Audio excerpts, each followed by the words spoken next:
Welcome to Inference and Incense, where insight meets intuition when a rational bows to the ritual, and the data always have something to say.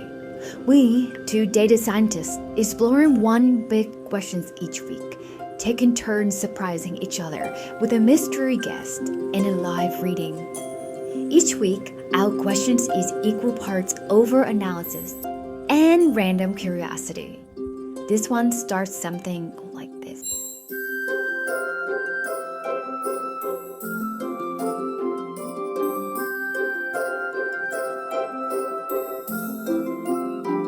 Welcome back to Inference and Incense. Lucy, today I want to dive into dating apps where we're putting our data hats on, digging deep on how these apps making love happen.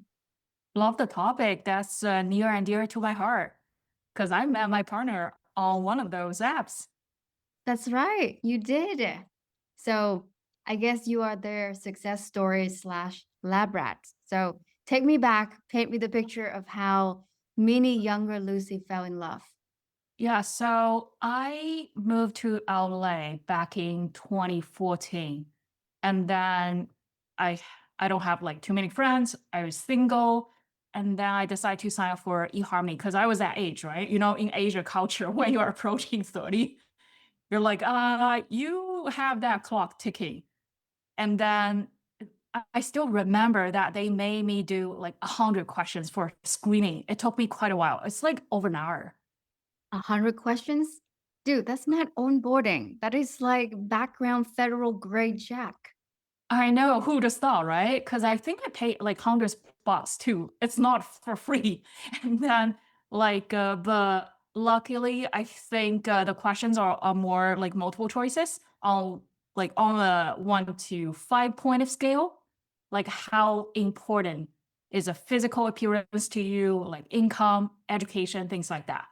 So basically, the question is like, please rate your superficiality from mild to crazy level. How long did it take you after that 100 questions and then meeting your man of the day today? Right away, because I guess their model is live, you know? And to make the model work, that's why they codify it. You know that. And then, so that night, I was flipping through all my pages. So I got like hundreds of matches right away. Were they any good? I mean, there gotta be some weird story. Tell me some of these oddities. I mean, some are good, some are bad, but I would like to confess one thing. Because right away, I'm like, these men are not too attractive. And as a data person, you make connections, right? Because one of the questions is how important is it to you for a man's physical appearance? And of course, I don't need to be superficial. So it's not too important to me. What's important to me is the education and income, right? That's very Asian way to do. Wait, So wait. You said no superficiality, but you said income is very important. Isn't that the most superficial thing? that's educated, right? Because again, in my culture, like income has a correlation with the education or your social status, all of those. It's kind of like a metric to stage your capability. But that's why. And then when I emailed them the second day saying that I think I wasn't honest when I was filling out my screening questions. Can I change my answer? Just because I was like, I want to get better looking man superficially. And then they said, no, we're sorry, you couldn't change it because we believe that's your first reaction to those questions. And that state your like the mindset of the matches. I'm very curious. What did the algorithm think of Lucy? Like, what was Lucy profile on dating 101? Exactly. That's a profile Lucy, right? With all my stated preferences. And then I feel that's how it differs from the real life experience, you know, the dating experience versus how you meet with a real person in life.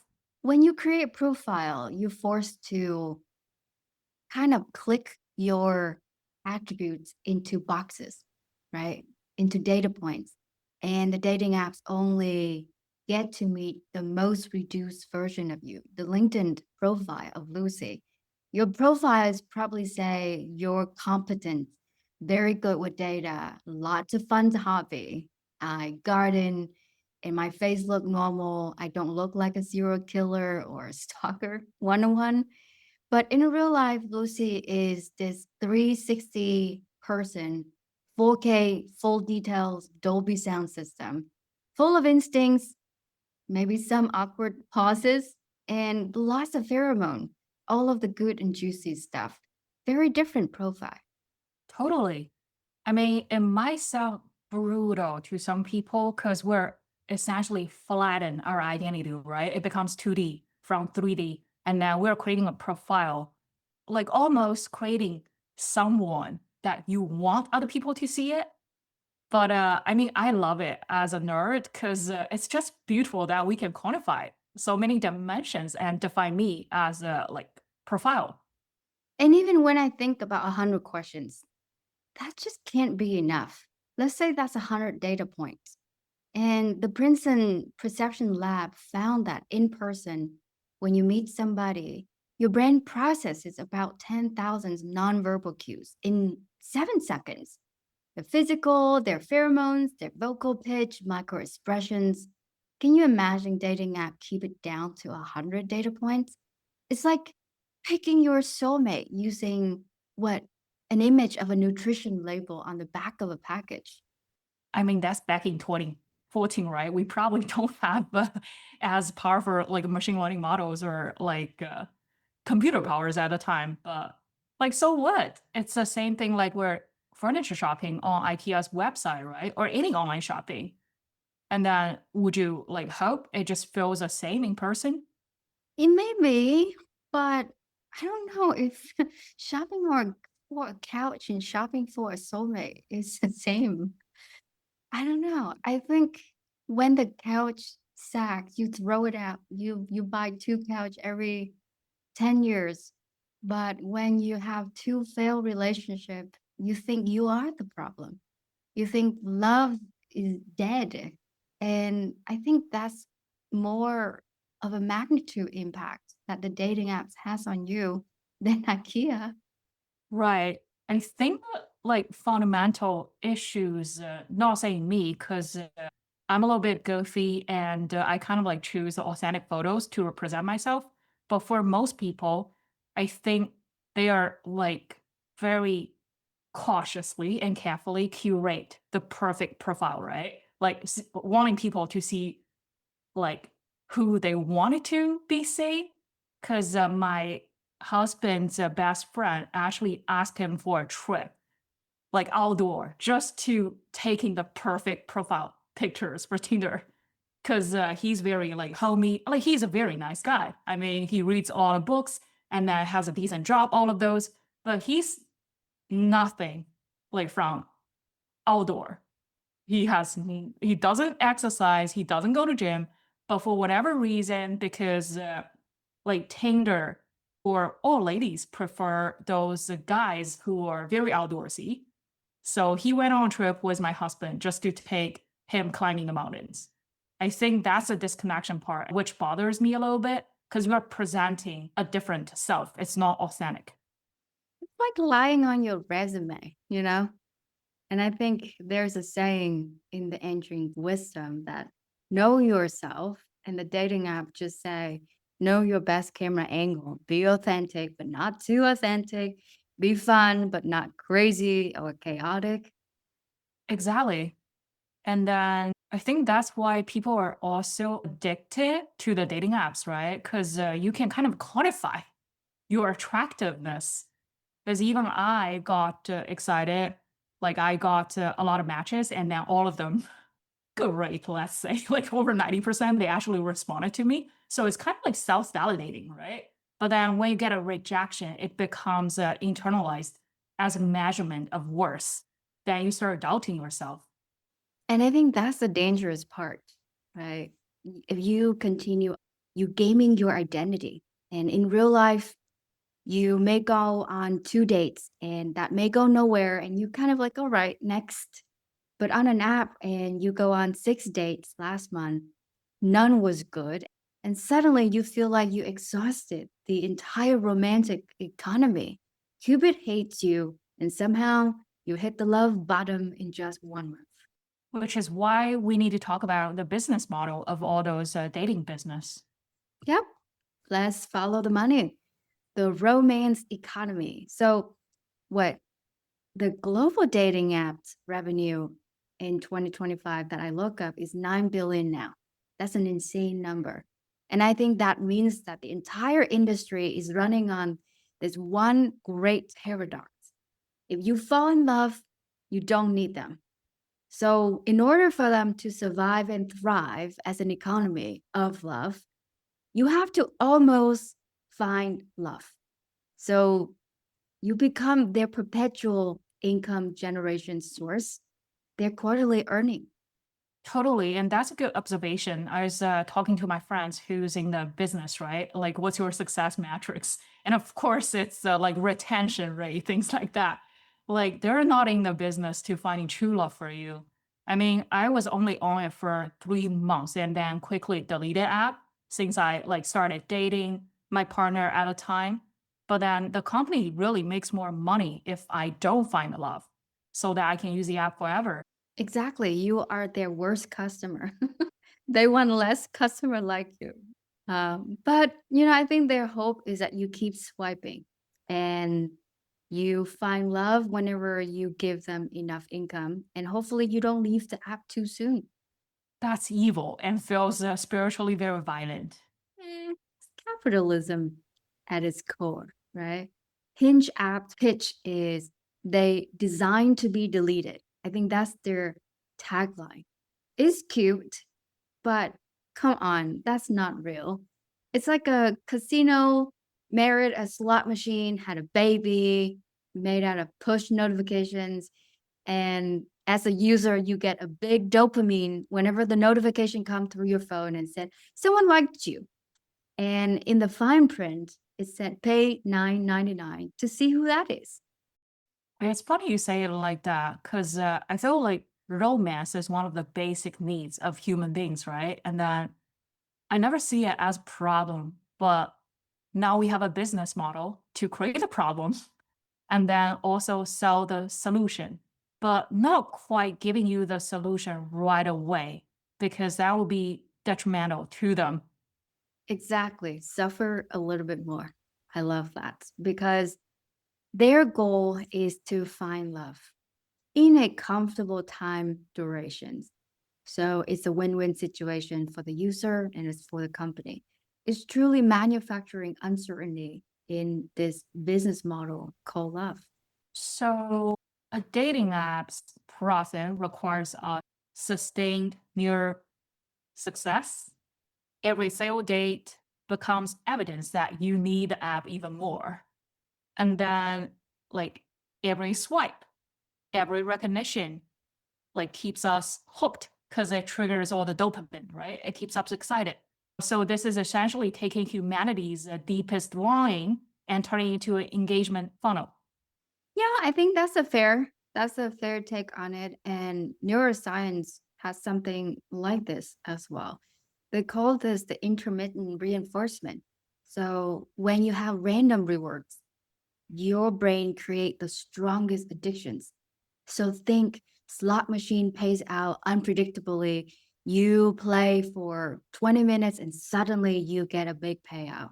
So that's, really keeping the players to be at the slot machine longer. Nothing different with our dating apps, really. It deliver matches very unpredictably, kind of same fashion. So it keep the user swiping much longer. Your brain cannot see the difference or distinguish between what winning a $50 at a slot machine and getting a match notification at 11 p.m. is the same dopamine trigger from these random rewards. I mean, I'll take the $50 winning any day compared with matches. But I see what you're saying because now thinking back, I think I don't know like which one comes first, the swiping on social media or swiping on the dating profiles, right? But really, it's no different. It triggers that dopamine, and also it's creating that like instant feedback loop, right? I get a lot of matches. There's no way I can like see 50 men at a time in real life, but now it's possible on the dating app, that response. And then it keeps me going. Now I'm addicted to the game. Yeah, and I mean, beyond this reward punishment system is also the attachment aspect to it, right? And that's what keeping you staying with the app. There are levels of attachment. There's anxious attachment, the kind of user persona that checked 20 times or more a day. They over analyzing everything, every signal, every text message, and they are your most premium customer. And then there are people who are avoiding the attachment. They have all concurrent conversation, going breadth over depth. They prefer texting and then vanish when somebody wants to actually have a date. And I think the last kind of attachment is your personal story is a secure type. You use it just to meet people, you take it offline, you meet them quickly, you find out about them naturally. And when you do, you invest in them like a natural relationship and you delete the app forever. Yeah, but then the secure users are least profitable, right? Because they leave so soon. I also now wonder with AI, because I've already seen like dating apps with AI, like fake profiles, things like that. That would be a horrible future just to imagine. Like, are we doing this for love or we're just manipulating people's mind into this love game? And that's the game of number, right? The app giving you this false hope that there's a lot of great looking, better match for you on the app. And maybe they are not real after all. And it's a perfect optimization for the company. They maximizing the uncertainty about love, about fate and destiny, and they maximizing your hope perpetually. Totally, because I felt like we used to compare the dating app with traditional matchmakers, but they're so different, right? Because they don't ask you about what do you want? Are you ready to build a life with someone? Nothing like that. It's all just what algorithm like matches with another profile or just those numbers, and then compatibility isn't even in the checklist. It's more just a readiness and then getting you into the app and start getting addicted and hooked. Yeah, and I think that's the disconnect, right? I think you expecting the app to find compatibility and also readiness. But I don't think app can measure psychological readiness or even emotional maturity, things that predict long-term success in a relationship. They just measure preferences through a limited set of data points, which means, you are shown the people that you think that you want, not the person that you actually built a life with once you're in the same room, breathing the same air, and noticing things that don't fit neatly into a drop-down menu. Oh, a drop down menu. I like that. Makes our life easier. But yeah, I think now it all become the hyper selection problem, isn't it? Yeah, I think when you have more choice, you have what? Paralysis of these choices. And I think that is the dating app economy. They giving you so many choices and it become a big number game. Pure optimizations, gamifications, your life and identity, and trying to find love through a large number. You truly A/B test yourself, your identity, your preference, the image that you posted, how high your hit rate, what works, what doesn't work. I mean, as a data scientist, I respect the methodology quite a bit because, again, I think as introvert, it'll be really hard for me to meet such a large pool to narrow down the personas I really like.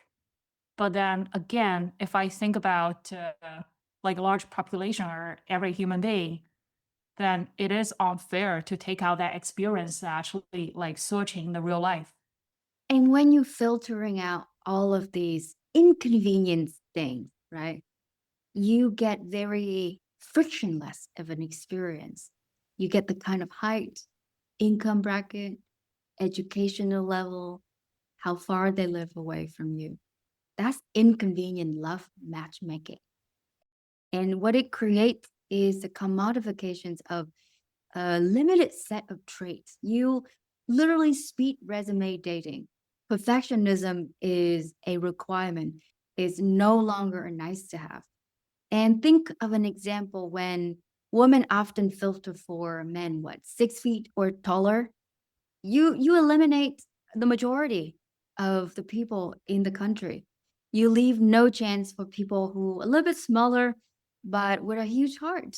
Totally. I think even when I was a little girl, or let's say just before I started dating, right? You have that you have that perfect framework for your ideal partner, just like you picture. Because again, like growing up watching like Disney movies, princess, prince, all of those happy stories, you have that perfect image of your ideal husband, like handsome, tall, maybe can do housework, crack good jokes, all of those. But again, when you see someone, or even when I'm seeing my partner now, I mean, they don't fit into that perfect frame. You start changing the frame to match with the one you have on your side. That's love. And then by like using metrics on the dating website, it kind of like narrows down your true chance to meet someone you truly love. Because I think you grow with a person in your relationship. Your maturity level, your readiness for long-term relationship, the intimacy curve from the beginning to getting to know each other, to knowing what each other think and feel before they even say it. Yeah, totally. Because now I'm just reflecting my relationship with my partner, right?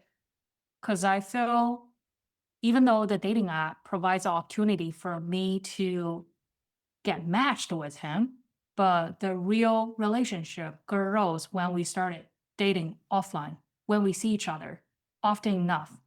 And it's really about complementary to me instead of like it's a perfect match from the very beginning. Because if I think about it, like my husband loves music and is very organized. And I have no ear for music. I don't even listen to music that often in my day to days, and I'm very spontaneous. I don't work on the like clocks, things like that. Like it's so different. And I'm Chinese and he's American, and then we have very little in terms of culture, food we like, all the things are so different.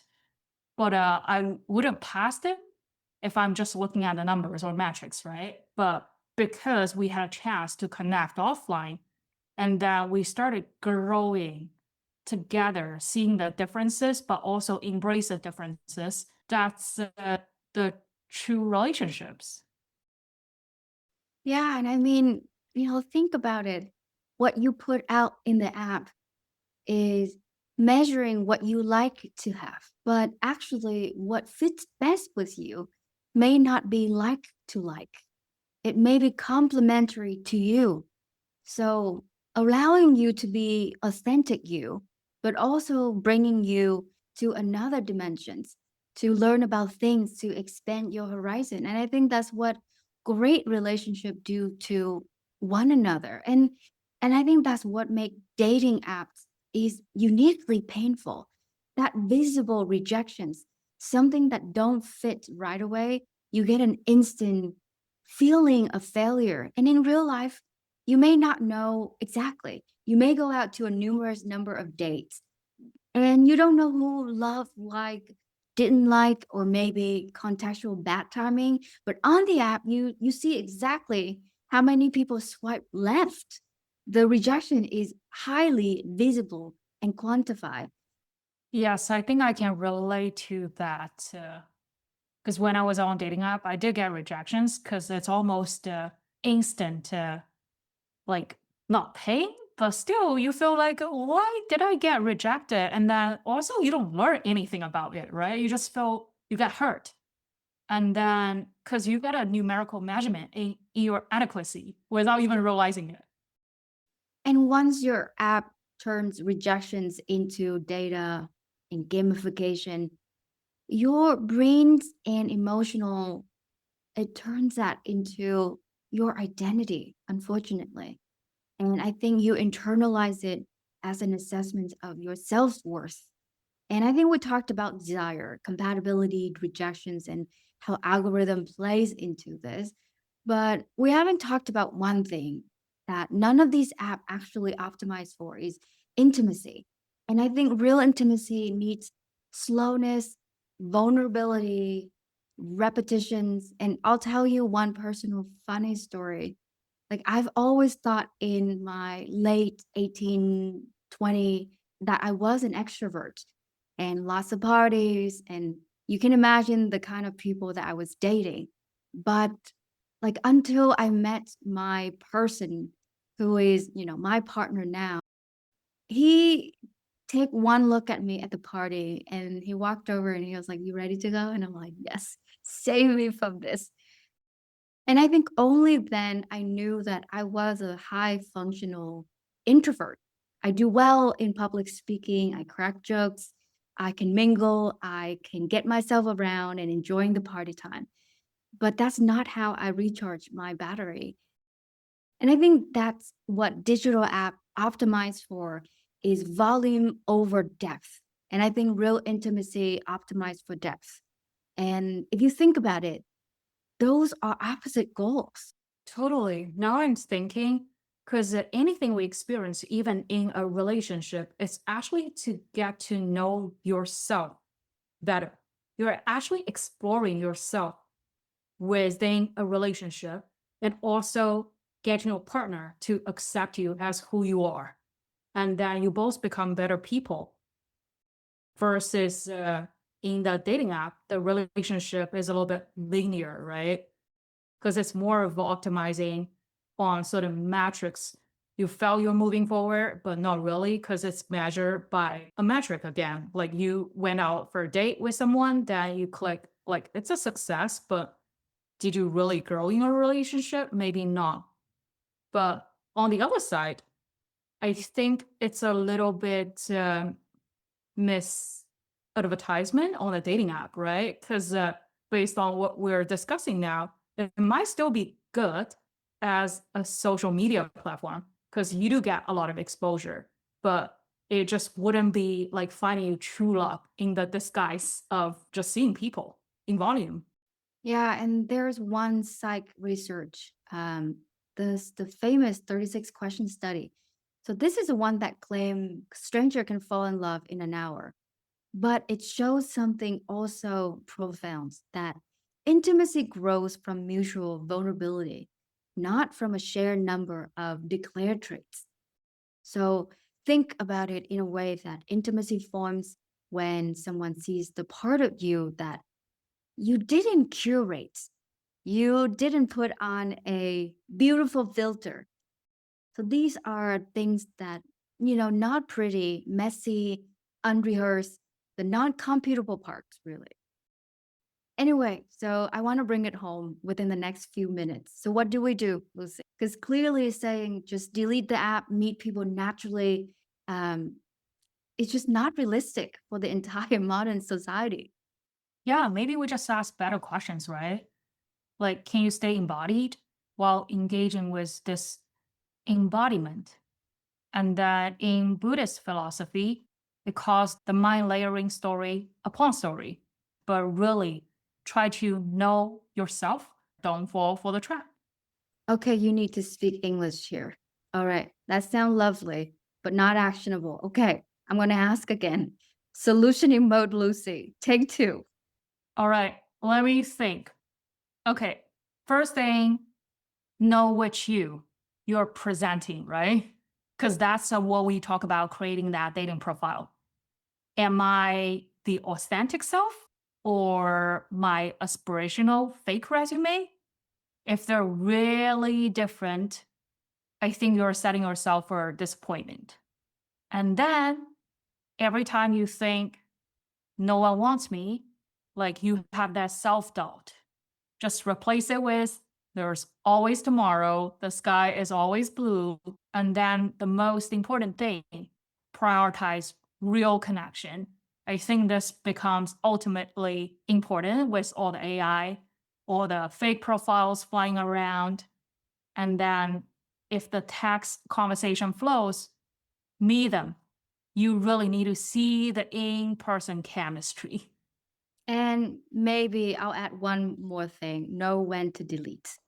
And then use the app for introductions, not for identity, validation, not for answering big soul searching questions like, am I worthy?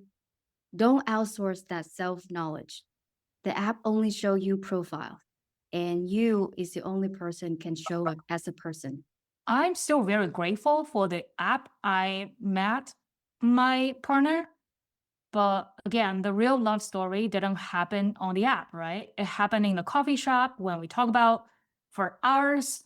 On the hike, we got lost in the arguments where we learn we process conflict differently. In the thousand small moments where we choose each other despite the incompatibilities. The algorithm introduced us, but love happened in the unmeasurables. You're very complex, evolving human, and that no algorithm can capture. And when the data is saying otherwise, and seriously, next time the app said, you're not doing well, wishful back, you're basically just a calculator, so shut up. And then, go out, touch some grass, share a random human moment with someone who actually has a nervous system. Anyway, that's all the time that we have today. Please tune in for the next episode where we talk about recommended system and the perceptions of free will.